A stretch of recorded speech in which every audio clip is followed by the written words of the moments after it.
Hello friend, नमस्कार। एक बार फिर पुनः आप सभी का निमेष क्लासेस ताका के यूट्यूब चैनल पर स्वागत है। आप सब कैसे हैं बंधु? आप सब बिल्कुल अच्छे होंगे, पढ़ाई कर रहे होंगे।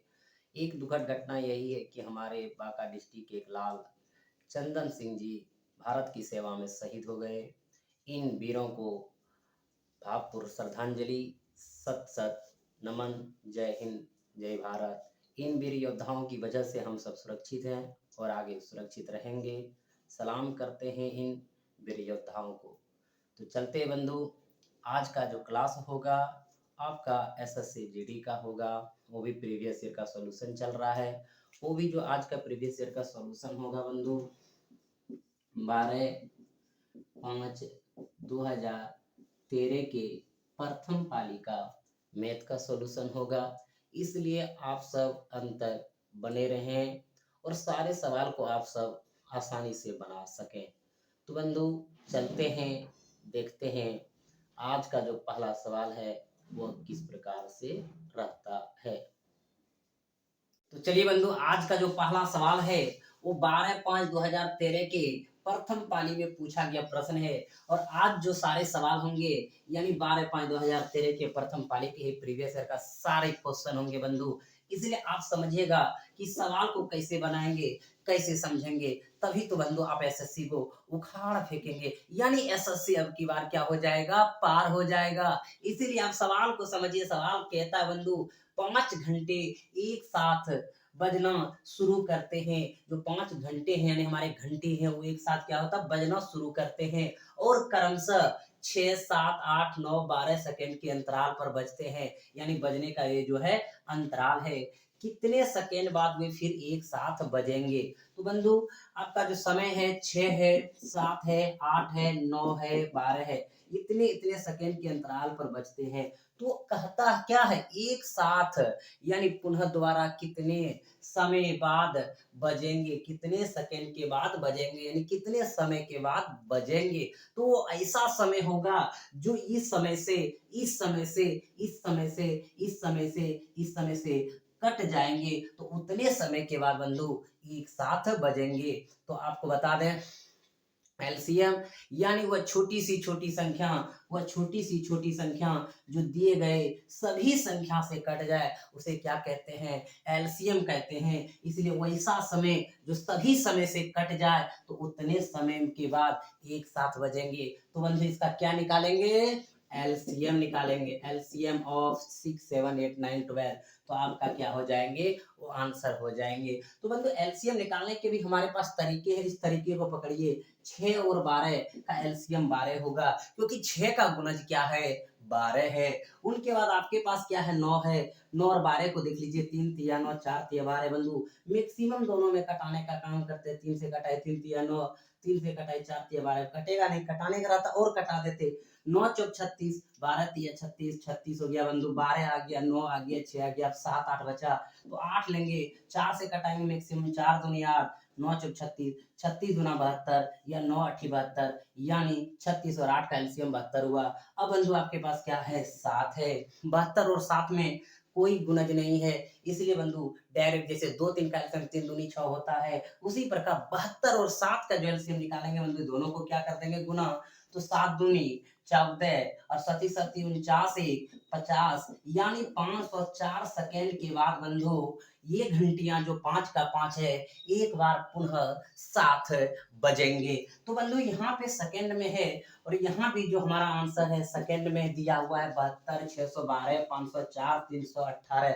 तो आपका जो आंसर होगा वो क्या हो जाएगा, तीसरा नंबर हो जाएगा, 504 सेकेंड। तो बंधु क्लियर हो गया, आप सब समझ गए। किसी भी भाई बंधु को किसी प्रकार से एलसीएम निकालने में परेशानी होगा तो आप जरूर हमें कमेंट करके बताएंगे। तो चलते हैं बंधु अगले प्रश्न की ओर। आपका दूसरा प्रश्न है बंधु, ध्यान दीजिएगा दूसरे प्रश्न पे। ए एक काम को 20 दिन में कर सकता है और बी उसी काम को 30 दिन में कर सकता है। दोनों उस कार्य को कितने दिन में पूरा करेंगे। बहुत ही सुंदर प्रश्न है बंधु। अगर ए जो कहता है वो 20 दिन में करता है और बी उसी काम को कहता है बंधु 30 दिन में करता है। आखिर कोई काम होगा तभी तो करता है। तो काम कैसे निकालेंगे बंधु, इन दोनों का एलसीएम से टोटल वर्क यानी टोटल काम निकालेंगे।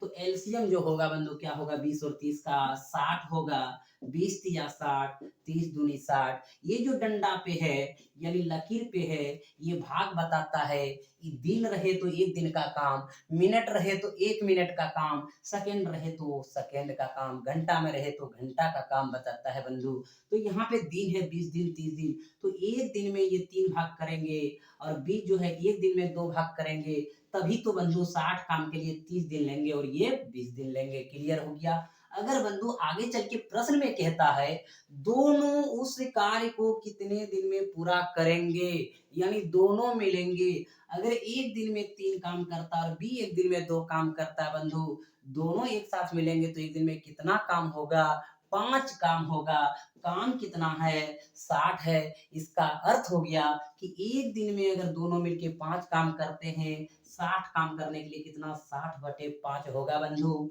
कटा देंगे आप प्रेम से। 12 पंचे 60 कितना दिन में पूरा करेंगे बंधु, 12 दिन में पूरा करेंगे। और आपका जो आंसर है वो चौथा नंबर क्या कर रहा है, इंतजार कर रहा है। आप मार दिए चौथा नंबर। तो बंधु मजा आ गया होगा। तो चलते हैं अगले प्रश्न की ओर। तो बंधु आपका जो तीसरा नंबर प्रश्न है बहुत ही सुंदर प्रश्न है बंधु, सरलीकरण है, हल करना है इनको। सवाल है 3/3/5 गुना 3/3/5 प्लस 2 गुना 3/3/5 गुना 2/5 प्लस 2/5 गुना 2/5। बंधु इसको आप जनरली हल तो कर लेंगे लेकिन टाइम लगेगा। तो इस तरह के जो भी प्रश्न रहते हैं बंधु वो अलजेब्राइक फंक्शन पे रहते हैं, यानी कहीं ना कहीं ये फॉर्मूला पे टूटेगा बंधु। तो वो फॉर्मूला आपको पता रहना चाहिए। तो बंधु यहाँ पे देख रहे हैं जो मान है वही मान यहाँ है। तो इस मान को अगर आप ए मान लेते हैं तो बंधु दोनों मान सेम है तो ए स्क्वायर होगा, बिल्कुल होगा। अब देखिए प्लस 2 है बंधु, 2 लिए इसको क्या माने हैं बंधु आप, ए माने हैं। ये अगर ए माने ये भी ए माने तभी तो बंधु ए गुना ए हुआ, दोनों समान है तो ए स्क्वायर हुआ। तो यहाँ पे हमने गुना दे दिए, इसका मान हमने क्या लिए हैं, ए लिए हैं। तो यहाँ पे ए रखेंगे, फिर गुना है बंधु 2/5 और यहाँ भी 2/5, यहाँ भी 2/5। इसका मतलब इनको मान लेंगे बी बंधु, तो यहाँ पे हो जाएंगे बी। फिर प्लस जब इसको बी लिए है बंधु, यहाँ भी वही है यहाँ भी वही है, तो यहाँ पे क्या होगा बी गुना बी, बी स्क्वायर होंगे। तो बंधु आप देख पा रहे हैं कि एक फार्मूला का निर्माण हो गया। कौन सा formula, A square plus 2ab plus B square बराबर कहते हैं बंधु आप ए प्लस बी का होल स्क्वायर।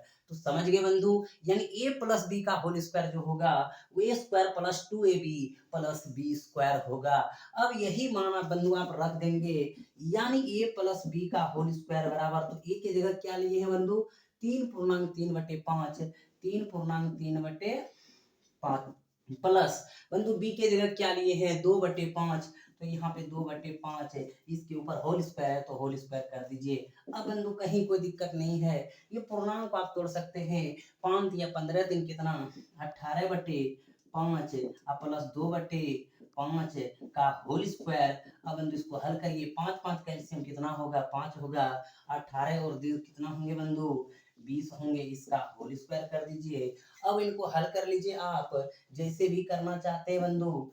20 गुना 20 बटे 5 गुना 5 स्क्वायर है इसलिए दो दो बार लिखना पड़ा। क्लियर है बंधु।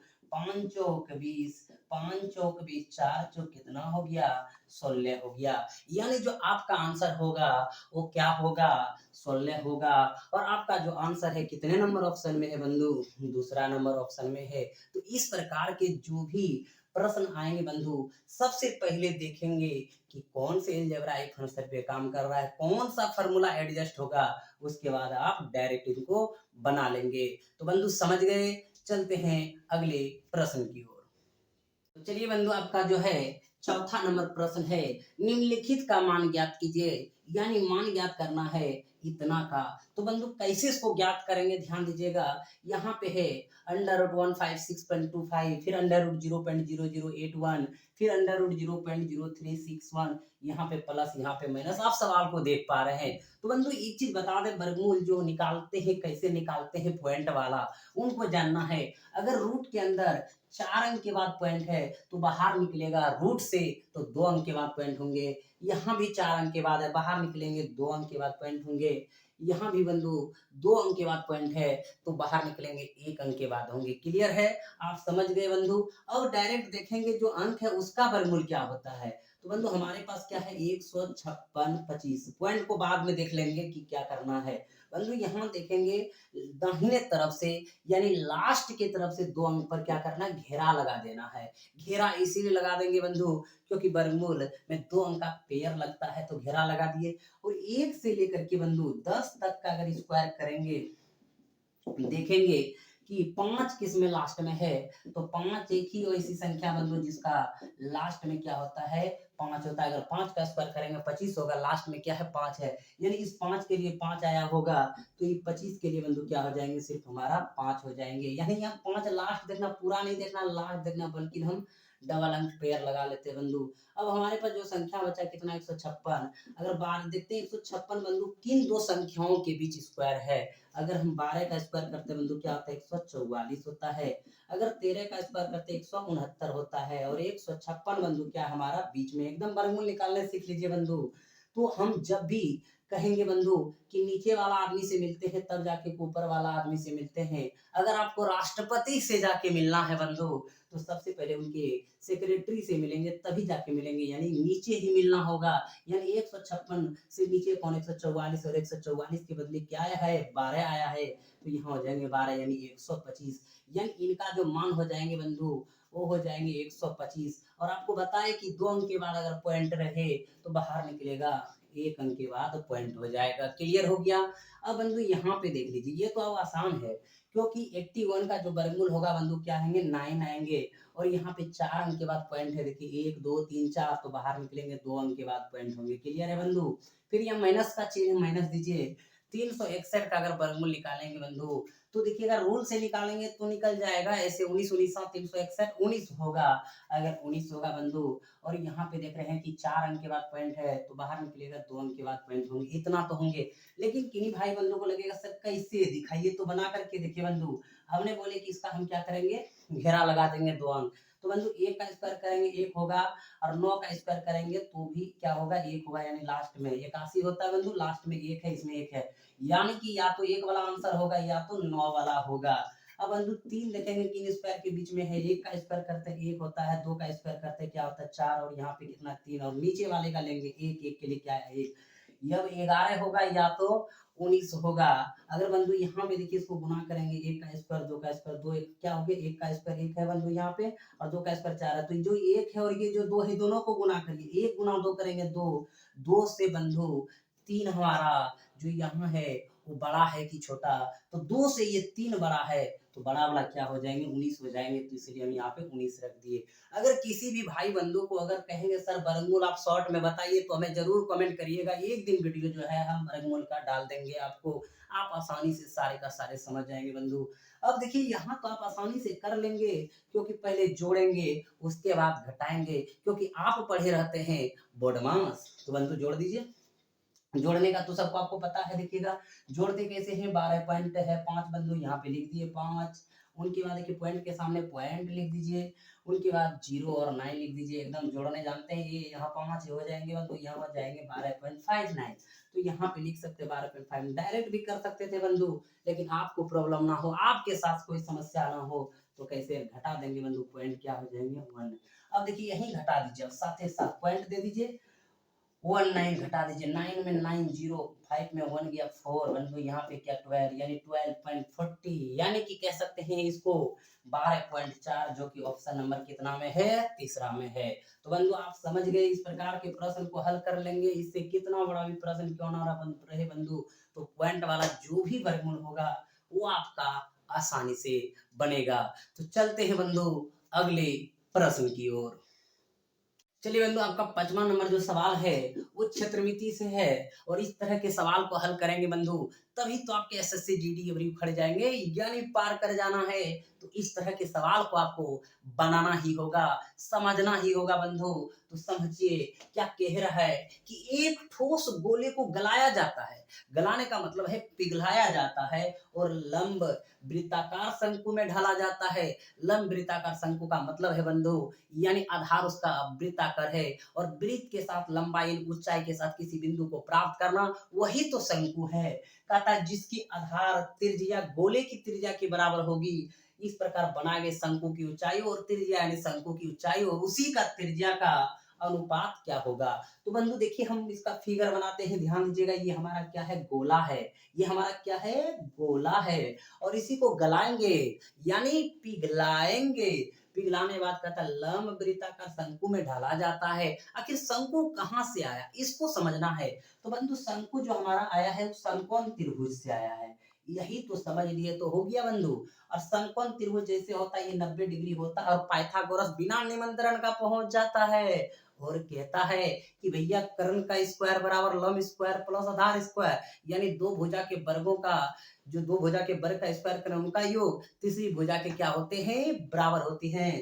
तो चलिए बंधु, और यही समकोण त्रिभुज को इस छोर को पकड़िए और इस छोर को पकड़िए, चारों तरफ घुमा देंगे, शंकु बन जाएगा। कैसे, जब इधर से पकड़ के बंधु आएंगे तो इधर भी आएगा, तो यहाँ आएगा। देखिए एकदम कहाँ आएगा, यहाँ आएगा, यहाँ आएगा। इसको मिला दीजिए बंधु, और इसको ऐसे देखिए कर देंगे। तो आप देख पा रहे हैं बंधु क्या है हमारा, ये शंकु का निर्माण हो गया। यानी एक समकोण त्रिभुज को चारों तरफ इसको घुमा देने के बाद शंकु का निर्माण होता है। इसलिए बंधु ये एच होता है, और ये आर होता है, ये हाइट होता है, और ये रेडियस होता है, और ये तिरछी ऊंचाई एल होते हैं। तभी तो कहते हैं बंधु इस समकोण त्रिभुज की वजह से ही एल का स्क्वायर बराबर एच का square plus R square, H का स्क्वायर प्लस आर स्क्वायर, यानी एल बराबर अंडर रूट कर देते हैं H square plus R square. Clear है बंधु। तभी तो ये फॉर्मूला यहाँ पे बनता। अगर ये समकोण त्रिभुज से नहीं होता तो वो फॉर्मूला कहाँ से लाते आप। तो प्रॉपर्टी जब समझ गए बंधु, तो कहता है एक गोले को पिघलाया जाता है, गलाया जाता है, उसी से बनाते हैं क्या, शंकु। तो इसका मतलब जितना आयतन यहाँ है उतना ही आयतन यहाँ होंगे। इसका मतलब दोनों का आयतन इक्वल टू यानी क्या होंगे, बराबर होंगे। अब आगे चल के कहता है जिसकी आधार त्रिज्या गोले की त्रिज्या के बराबर है, जितना रेडियस बंधु यहाँ है उतना ही रेडियस यहाँ है।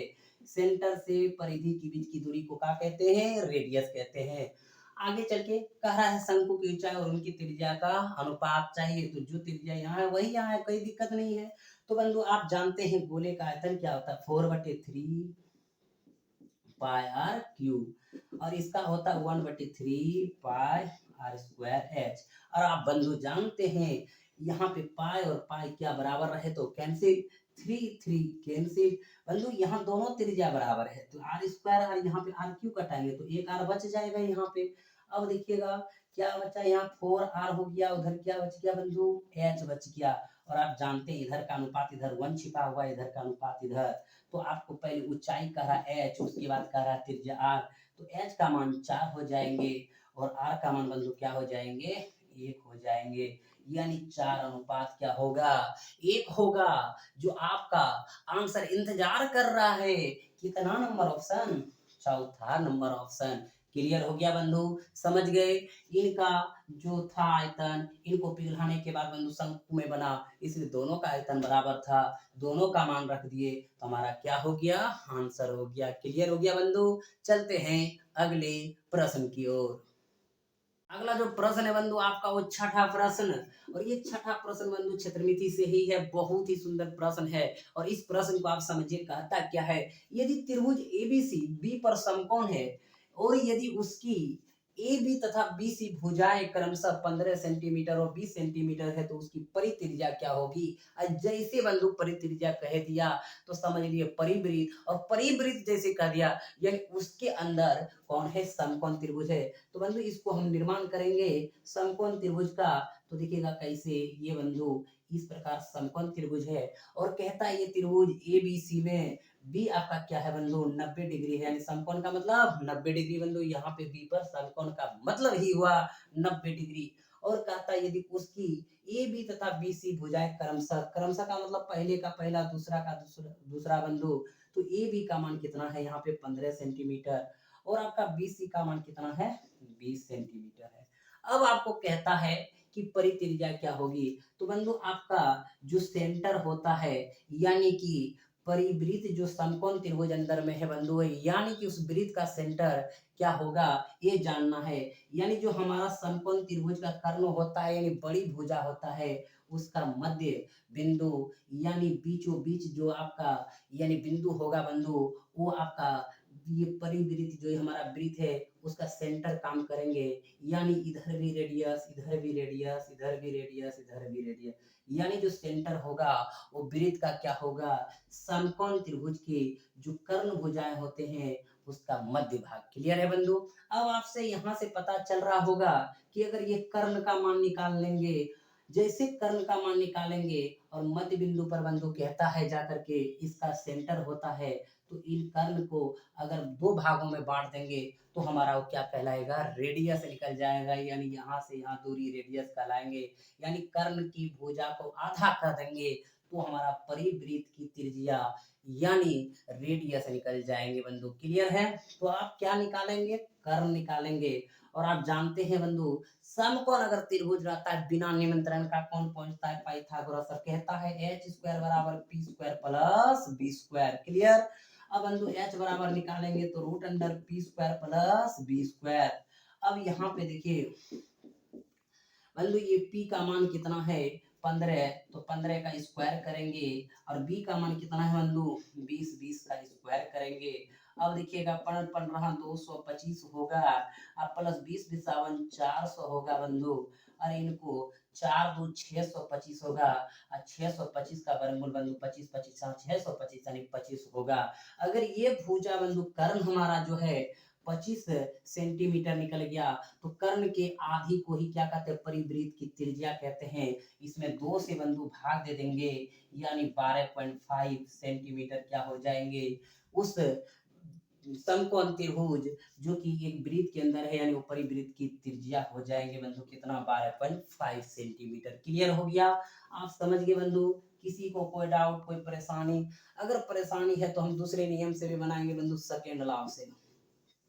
सेकेंड लॉ क्या कहता है बंधु, ये जो हम त्रिभुज पढ़ते हैं इस त्रिभुज के साथ यानी बंधु 5 फॉर्मूला काम करता है किसी भी तरह से हम बनाने के लिए। कोई भी एंगल से बनाएंगे बंधु 5 काम कर जाएगा क्षेत्रमिति में। और इसी का एक साइड लेते हैं जो त्रिकोणमिति से आता है टोटल 6 होता है। लेकिन वो सारी चीज को भी माइंड में नहीं लाएंगे, थोड़ा सा लाएंगे, ध्यान दीजिएगा।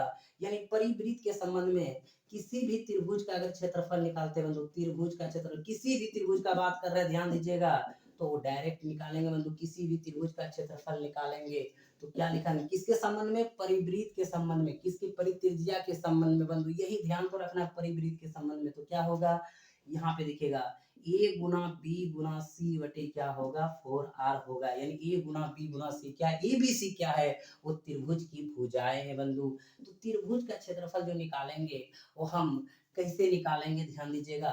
यहाँ पे कौन सा त्रिभुज है समकोण त्रिभुज है और समकोण त्रिभुज का क्षेत्रफल हाफ गुना आधार गुना ऊंचाई होता है बंधु। आधार कितना है 20 है और ऊंचाई कितना है बंधु 15 है। यहाँ रख दिए ABC यहाँ कितना बंधु 15 है। एक भुजा कितना 20 और एक भुजा कितना निकाली तो आपको हर हाल में बंधु निकालना ही होगा। हम प्रूव कर रहे हैं ध्यान दीजिएगा 25 बटे 4r यानी 4r का तो ही मान चाहिए बंधु। अब इसको हल कर सकते हैं। ये 20 और 20 क्या हो गया कैंसिल, ये 15 और 15 क्या हो गया कैंसिल बंधु। इसको अगर कटा देंगे नीचे नीचे 2 दूनी 4 बंधु, इधर करेंगे 2r बराबर क्या हो जाएंगे 25। अगर r बराबर निकालेंगे तो 25 बटे क्या हो जाएंगे 2 हो जाएंगे यानी 12 पॉइंट क्या हो जाएंगे 5 सेंटीमीटर हो जाएंगे जो आपका चौथा नंबर में दिया हुआ है। तो बंधु समझ गए।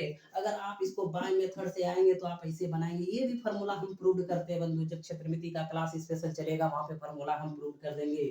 लेकिन बंधु यहाँ पे आपको याद रखना है इस फार्मूला को कि परिवृत्त के संबंध में अगर त्रिभुज का क्षेत्रफल निकालेंगे कोई भी त्रिभुज क्यों ना हो तो बंधु a Guna b Guna c बटे क्या होगा 4r होगा।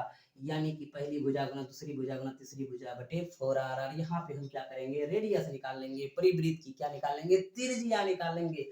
अगर त्रिज्या निकल गया बंधु, अगर यहाँ पे कहा जाता कि वो परिवृत्त का क्षेत्रफल क्या है तो आप जान सकते हैं पायर स्क्वायर करते उसका भी आंसर हो जाता। अन्यथा बंधु यहाँ आप समझ लीजिए कि कोई परिवृत्त है उसके अंदर अगर समकोण है तो कर्ण के जो आधी भुजा होंगे वो परिवृत्त की क्या कहलाएंगे त्रिज्या कहलाएंगे। क्लियर है बंधु समझ गए। तो बढ़ते हैं आगे फटाफट।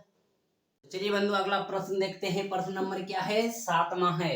और ये सब प्रश्न जो बंधु है वो पूछा गया है 12/5/2013 के प्रीवियस ईयर के प्रथम पाली में। तो देखते हैं बंधु कैसा प्रश्न है। ए, बी और सी मिलकर 150 रुपये प्रतिदिन कमाते हैं, जबकि ए और सी मिलकर 94 रुपये कमाते हैं और बी और सी मिलकर 76 रुपया कमाते हैं। सी की प्रतिदिन की कमाई कितनी है? तो बहुत ही सुंदर प्रश्न है बंधु। ए प्लस बी प्लस सी, जब तीनों मिलता है बंधु तो 150 रुपया प्रतिदिन कमाते हैं। और आगे कहता है बंधु जब ए और सी मिलते हैं तो 94 रुपया कमाते हैं और बी और सी जब मिलकर के कमाते हैं बंधु प्रतिदिन वो 76 रुपया कमाते हैं। तो कहता सी की प्रतिदिन क्या है, यानी सी की मान निकालना है बंधु। सी का जो मान होगा वही हमारा आंसर होगा। तो देखिएगा यहाँ पे बंधु ये दो हमारा जो समीकरण है ए सी और बी सी, इसको बंधु अगर हम जोड़ेंगे तो क्या होगा, ए प्लस बी प्लस 2c, 6 4 10, 9 7 16 और 1 17, 170। और यहाँ बंधु a प्लस बी प्लस सी कितना 150 है। अगर बंधु a plus B plus 2c में से इनको घटा देंगे तो हमारा c का मान हो जाएगा। कैसे? क्योंकि a plus B plus 2c हमारा मान 170 है, इसमें बंधु घटा रहे हैं तो किसको घटा रहे हैं, a प्लस बी प्लस सी के मान को घटा रहे हैं। तो बंधु देखिएगा यहाँ a इसको बराबर बंधु लिख सकते हैं 170 घटा कितना 150। अब देखिए a plus B plus 2c minus plus minus a minus plus क्या बंधु माइनस b, फिर यहाँ पे माइनस प्लस माइनस c। अब आप देख लीजिए a गया b गया, डायरेक्ट भी कर सकते थे लेकिन आपको समझना है बंधु कैसे इसको बनाना है। 2c में c चला गया c और 170 में 150 चला गया तो कितना बंधु b, यानी जो c प्रतिदिन कमाते हैं वो क्या कमाते हैं, 20 रुपया कमाते हैं। तो आपका आंसर कौन वेट कर रहा है, दूसरा नंबर कर रहा है। क्लियर हो गया बंधु, समझ गए। इस तरह के जो भी प्रश्न आएंगे आप उसको कैसे बनाएंगे, आसानी से बनाएंगे। तो चलते हैं बंधु अगले प्रश्न की ओर। आपका जो बंधु 8वां नंबर प्रश्न है वो आपका अंकित मूल्य से है बंधु, आसानी से बना लेंगे। एकदम छोटा प्रश्न है। देखिए प्रश्न क्या कह रहा है, 750 रुपया अंकित मूल्य का एक रेडियो सेट यदि 570 रुपये में बेचा जाता है तो दी गई छूट की दर क्या होगी। बंधु आपका जो फिक्स प्राइस है यानी कि अंकित मूल्य वो कितना है 750, और उसी रेडियो को बंधु हमने कहते हैं सेलिंग प्राइस यानी बेच रहे हैं विक्रय मूल्य 570 में। तो बंधु निश्चित हम क्या कर रहे हैं, छूट दे रहे हैं, क्योंकि हमारा जो अंकित है 750 है और बेच रहे हैं 570 यानी कम में बेच रहे हैं तो छूट मिल रहा है। कितना का छूट मिल रहा है, कितना का डिस्काउंट मिल रहा है, तो बंधु 0, 15 में 7 गया 8, 6 में 5 गया 1, कितना मिला 180 मिला। 180 अगर छूट मिला तो छूट परसेंट यानी डिस्काउंट परसेंट बराबर डिस्काउंट गुना कितना 100 अब बटे कितना फिक्स प्राइस यानी अंकित मूल्य पर हमारा क्या होता है, छूट निकालता है बंधु। तो यहाँ पे मान रख दीजिए, आपका आंसर हो जाएंगे 180 गुना 100 बटे कितना बंधु 750। क्लियर है। अब बंधु ये शून्य शून्य कैंसिल कर देंगे, 25 चौके 100, 25 तिया 75, 6 तिया 18, 6 चौक कितना परसेंट 24%। तो जो आपका आंसर होगा बंधु वो 24% होगा, जो कि दूसरा नंबर ऑप्शन में है। क्लियर है। तो चलते हैं हमारे मित्र बंधु अगले प्रश्न की ओर। कहाँ, अगले प्रश्न की ओर। आपका जो बंधु अगला प्रश्न है वो 9वां नंबर प्रश्न है। और 9वां नंबर प्रश्न में क्या कह रहा है, ध्यान दीजिएगा।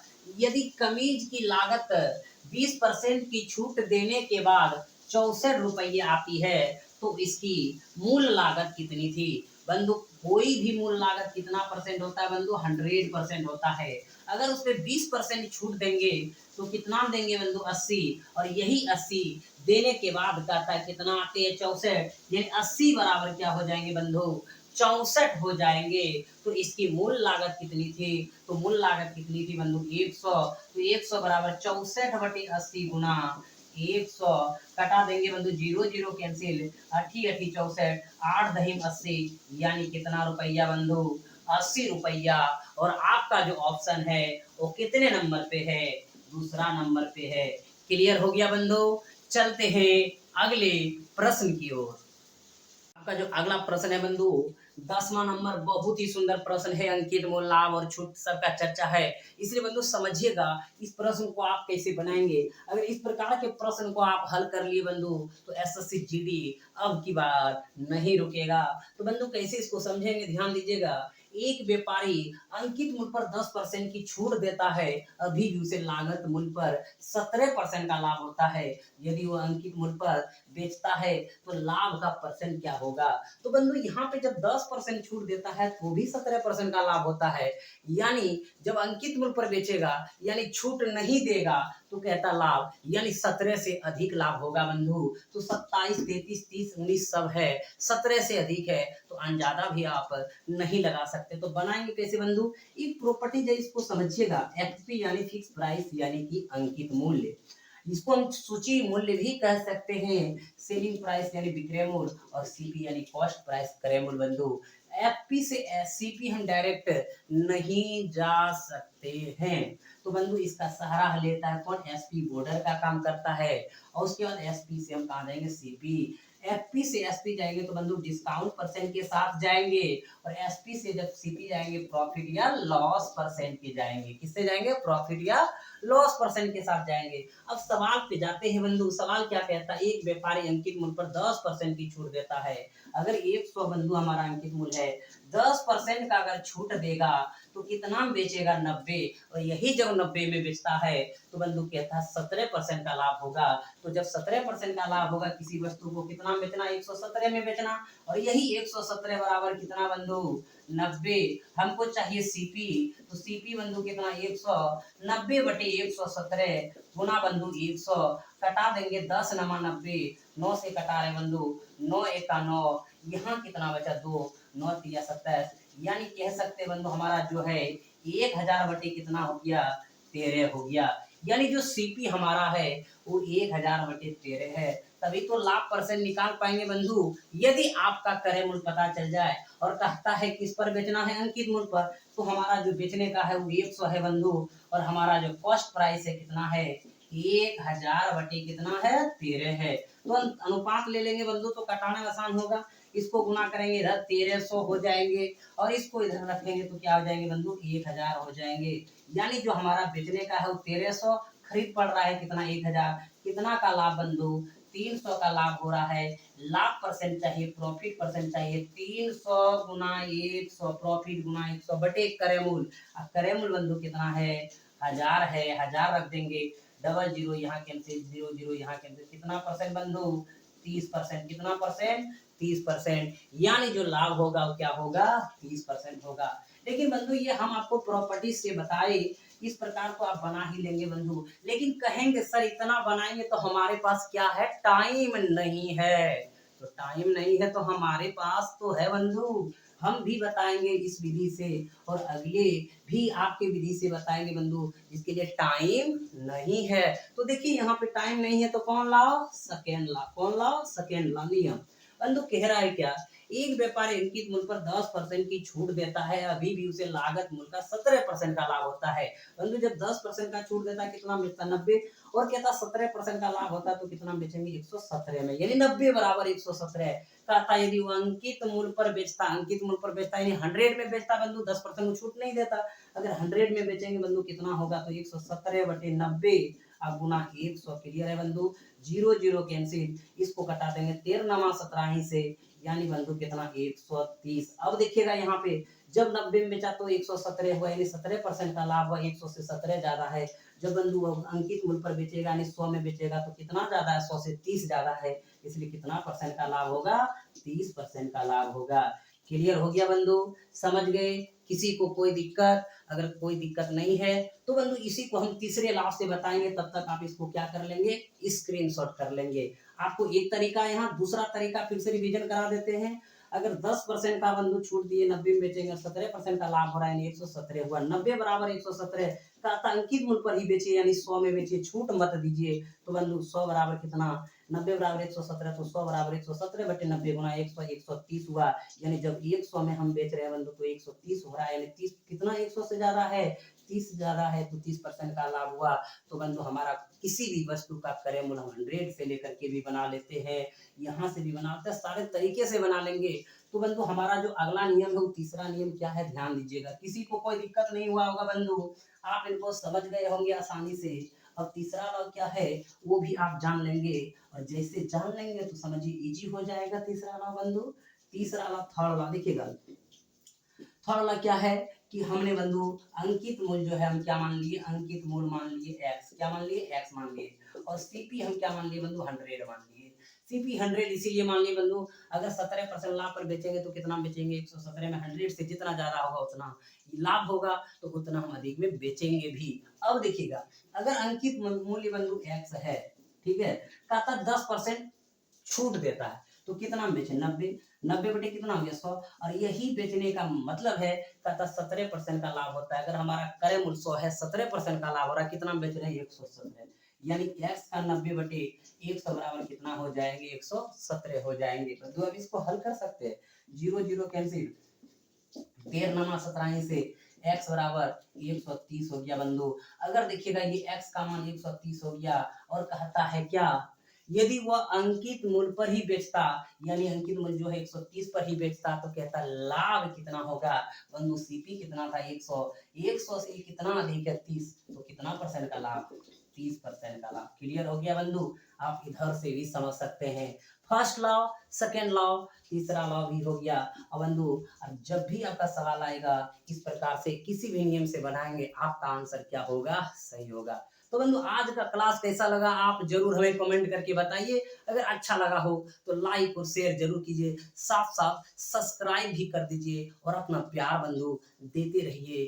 तो फिर मिलेंगे आपके साथ आपके क्लास नेक्स्ट में। तब तक आप सभी को अनिमेष क्लासेस बाका के यूट्यूब चैनल की तरफ से बहुत बहुत धन्यवाद। हंसते रहिए, मुस्कुराते रहिए, पढ़ते रहिए। जय हिंद।